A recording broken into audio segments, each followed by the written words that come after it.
नमस्कार विद्यार्थी मित्रांनो, नुकताच महाराष्ट्र शासनाचा एक जी आर आलाय की अराजपत्रित गट ब, गट क आणि सरळ सेवेच्या एक्झाम ह्या एमपीएससीनी घ्याव्यात या संदर्भातला एमपीएससी कडून सुद्धा याला सकारात्मक प्रतिसाद आहे आणि काही महिन्यांमध्ये वर्षांमध्ये ह्या सगळ्या एक्झाम टप्प्याटप्प्याने एमपीएससी कडे वर्ग होणार आहे। या संदर्भातला जो शासनाचा जी आर आला होता त्या जी आर बद्दलची माहिती पाठीमागच्या व्हिडिओत दिलेली आहे, तो व्हिडिओ एकदा व्यवस्थित बघून घ्या। आजच्या व्हिडिओमध्ये आपण समजून घेऊया। त्या व्हिडिओ नंतर बऱ्याचशा विद्यार्थ्यांचे कॉल आणि मेसेज आणि कमेंट पण आहेत की सर मग आगामी तलाठी भरतीचे एक्झाम कधी, ग्रामसेवक भरती कधी होणार आणि ह्या एक्झाम कोण घेणार। सो याबद्दलची माहिती थोडक्यात या व्हिडिओच्या माध्यमातून देतो। आता बऱ्याच विद्यार्थ्यांना कॉलला रिप्लाय, मेसेज रिप्लाय देण्यापेक्षा हा व्हिडिओ तुमच्या समोर घेऊन आलोय। व्हिडिओमध्ये मी सांगणार ते व्यवस्थित बघा आणि याच्याबद्दल अजून काही शंका असेल तर कमेंट बॉक्समध्ये नक्की टाका। व्हिडिओ आवडला तर लाईक कर, चला चॅनल सबस्क्राईब करा, कारण तुमच्या मनातील प्रश्नांचं उत्तर म्हणजेच इग्नाइट अकॅडमी। चला, मुख्य मुद्दा आहे आपला की ग्रामसेवक भरती, तलाठी भरती यावर्षी होणार असेल तर कोण घेणार, एमपीएससी घेणार की टीसीएस आयबीपीएस घेणार आहे। थोडक्यात मी मला पाठीमागे घेऊन जातो। बघा, 18 जुलै 2024 चा जी आर आहे, महाराष्ट्र शासनाचा सामान्य प्रशासन विभागातला जी आर आहे आणि त्या जी आरचं हेडिंग होतं राज्य शासनाच्या अखत्यारीतील सर्व शासकीय कार्यालयातील गट ब अराजपत्रित आणि गट क वाहन चालक सोडून संवर्गातील पदे सरळ सेवेने एमपीएससी लोकसेवा आयोगामार्फत भरण्याबाबत। आता यामध्ये जर आपण बघितलं तर गट क मध्ये तलाठी भरती पण येते आणि गट क मध्ये तुमचं ग्रामसेवक हे पद पण येतं। आता हे दोन्ही पद जर आपण बघितले तर साधारणतः या पदांना सुरुवातीला सेवक म्हणून काम करायचं, ऍक्च्युअली त्याला मानधनावरती काम करायचं आहे आणि नंतर त्यांना ऍक्च्युअली सॅलरी दिली जाते, जसं की ग्रामसेवकाला आहे, तलाठीला नाही, ग्रामसेवकाला। तरी पण हे दोन्ही पद गट क मध्ये सरळ सेवेच्या माध्यमातून भरली जातात। या वर्षभरात मोठ्या प्रमाणामध्ये या पदांसाठीची भरती प्रक्रिया राबवली गेली आणि पूर्ण महाराष्ट्रामध्ये जवळपास 13 लाख विद्यार्थ्यांनी या पदासाठी फॉर्म भरला। त्यामुळे या पदाची सध्या मुलांमध्ये चर्चा खूप आहे की या वर्षी होणार का आणि कोण येणार। बघा, या संदर्भात सोशल मीडियाला बरेचसे व्हिडिओ तुम्ही बघत असाल। ही जर तलाठी आणि ग्रामसेवक जर बघितलं, बघा जसं की इथे शासन निर्णय जो झालाय या गट क च्या एक्झाम घेण्याबाबतचा, त्यात एक महत्वाचं वाक्य तुम्ही नीट लक्षात घ्या। आता हे प्रत्येक मुद्दे महत्वाचे असतात पण काही मुद्दे आपल्याकडून सुटतात, त्यातला हा महत्वाचा मुद्दा आहे। गट क, बघा तलाठी आणि ग्रामसेवक गट क चं पद आहे। संवर्गातील सर्व पदे सरळ सेवेने टप्प्याटप्प्याने महाराष्ट्र लोकसेवा आयोगाकडे म्हणजेच एमपीएससी कडे, एमपीएससी मार्फत भरण्यास या शासन निर्णयाद्वारे तत्वता मान्यता देण्यात येत आहे। मग टप्प्याटप्प्याने जाणार आहे। मग 2024 ची भरली जाणार का पद एमपीएससी कडनं, तर याचं एक अंदाजे किंवा या जी आरच्या नुसार मला असं सांगायचं, माझं मत आहे की या वर्षाची तलाठी भरती जर आलीच, आता येण्या संदर्भात अजून शासनाकडनं काही सूचना नाहीये, काही परिपत्रक नाहीये, काही आकृतीबंध तयार नाहीये। तलाठीच्या मुलांना अजून रुजूच व्हायचं आहे, तलाठीच्या मुलांना आता कुठेतरी त्यांना रुजू करण्याची प्रोसेस चालू आहे, अजून रुजू पण नाही काही ठिकाणी।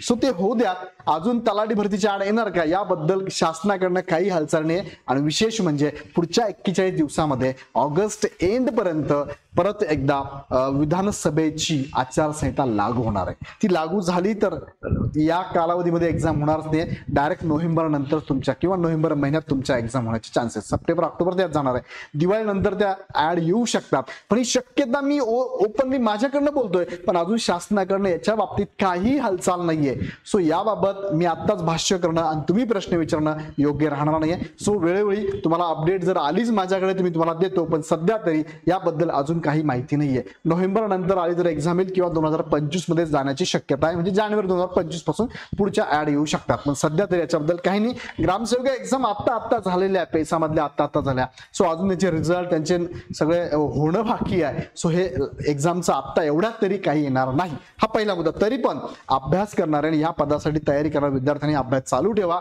दिवाळीनंतर किंवा पुढच्या वर्षात जानेवारी फेब्रुवारी सुद्धा याचे चान्सेस असू शकणार आहे। ओके, आता हा पहिला मुद्दा मी क्लिअर केला आपल्याला की ऍड येणार का त्याबद्दल आता अजून प्रश्न आपल्याकडनं येणार नाही अशी अपेक्षा व्यक्त करतो. आता पुढे टप्प्याटप्प्याने एमपीएससी घेणार म्हणजे काय बघा, याच्यात समन्वय समिती स्थापन केली. ही समिती आहे हे काय करणार आहे, त्या घटकनिहाय त्या डिपार्टमेंट निहाय शासनाच्या डिपार्टमेंटकडनं कोणती पदं अशी आहेत की जी गट ब गट क सरळ सेवेने भरली जातात, ती पदं जी आवश्यकता वाटेल ती पदं त्या डिपार्टमेंटला आवश्यकता वाटेल, समन्वय समितीला आवश्यक वाटेल ही पदं एमपीएससी कडे टप्प्याटप्प्याने वर्ग केली जातात. का टप्प्याटप्प्याने म्हटलंय, कारण एमपीएससी कडे सुद्धा खूप जास्त प्रचंड ताणतणाव आहे, प्रचंड ओझं आहे. बऱ्याचशा एक्झामचे रिझल्ट लावणं बाकी आहे, बऱ्याचशा कोर्टात केसेस चालू आहे, बऱ्याच गोष्टी आहे, इंटरव्ह्यू घेणं बाकी आहे, सगळं संख्या कमी आहे, त्यांना सुद्धा सक्षम करण्याची गरज आहे. सो हे सगळं बघता एमपीएससी घेणार, पण एमपीएससी म्हणणे आम्हाला टप्प्याटप्प्याने त्या लगेच आम्ही घेऊ शकत नाही. दुसरा एक मुद्दा असा पण आहे, टीसीएस आयबीपीएस बरोबर त्या विभागाचे जर करार झाले असतील त्या कराराअंती त्या करारापर्यंत 2025च्या एंड पर्यंत हे सगळ्या एक्झाम कदाचित टीसीएस आयबीपीएस घेणार आहेत. त्याच्यानंतर 2026 पासून एमपीएससी कडे वर्ग होतील आणि मग एमपीएससी तुम्हाला नोटिफिकेशन देऊन कशी एक्झाम असेल, कसा फॉर्मॅट असेल हे सगळं सांगेल. सो आता त्याची काळजी करू नका. बऱ्याच जणांचा लगेच प्रश्न असा आहे की सर एमपीएससी घेणार तर मग कशी असेल परीक्षा पद्धत, अजून त्याच्यात काही बदल नाही. त्या संदर्भात एमपीएससी वेळोवेळी तुम्हाला नोटिफिकेशन देईल. अजून एमपीएससी कडे वर्ग झालेले नाही, 2024 ची तर होणारच नाही, 2025 वरती पण 99% होण्याचे चान्सेस कमी आहेत असा इनिशियल अंदाज मी लावतोय, तुम्हाला सांगतोय. पण 2025च्या एंड नंतर मात्र एमपीएससी कडे या सगळ्या एक्झाम घेतल्या जातील.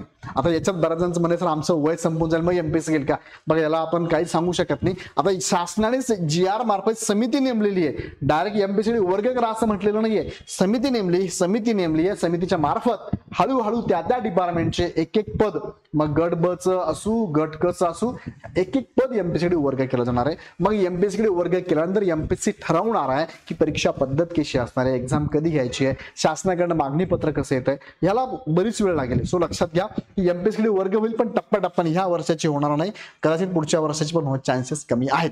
सोशल मीडियाला जरी कोणी तुम्हाला सांगत असेल असं येणार एक्झाम एमपीएससी घेणार, अजून नाहीये. ह्या जीआर म्हणजे एमपीएससी घ्या असं नाही, ह्या जीआर मार्फत समिती नेमून एमपीएससी कोणते वर्ग करायचे आहे पद हे सांगण्यात आलेलं आहे. डायरेक्ट वर्ग करा असं सांगितलेलं नाहीये, हा पण मुद्दा नीट लक्षात घ्या. आणि आपल्याला माहिती आहे की गट क च पद आहे तलाठीचं, बघा ज्या ह्या वर्षीची टीसीएसने एक्झाम घेतली होती बरोबर आहे. नंतर ग्रामसेवकाचं पद जर बघितलं तर जीआर संदर्भात आहे, कृषी सेवक, ग्रामसेवक आणि शिक्षण सेवक हे सेवक मानधन स्वरूपात तिघं काम करतात, गट क चे पद आहेत. आता यामध्ये बघा तुम्ही रिसेंटली वाचलं असेल, ऐकलं असेल, एमपीएससी मार्फत आता शिपाई पदे भरली जाणार. शिपाई पद म्हणजे पोलीस भरतीचं पद सुद्धा एमपीएससी घेऊ शकते भविष्यामध्ये, लक्षात घ्या. इथे एमपीएससीच्या सक्षमीकरणावर सुद्धा भर देणं गरजेचं आहे. सरळ सेवा भरती एमपीएससी मार्फतच राबवली जाणार आहे, पण त्यात पण त्यांनी सांगितलंय की 1 जानेवारी 2026 नंतरच हे सगळी पदं एमपीएससी कडे वर्ग होण्याचे चान्सेस आहेत. त्याच्या अगोदर झाले तर वेलंगुडच आहे.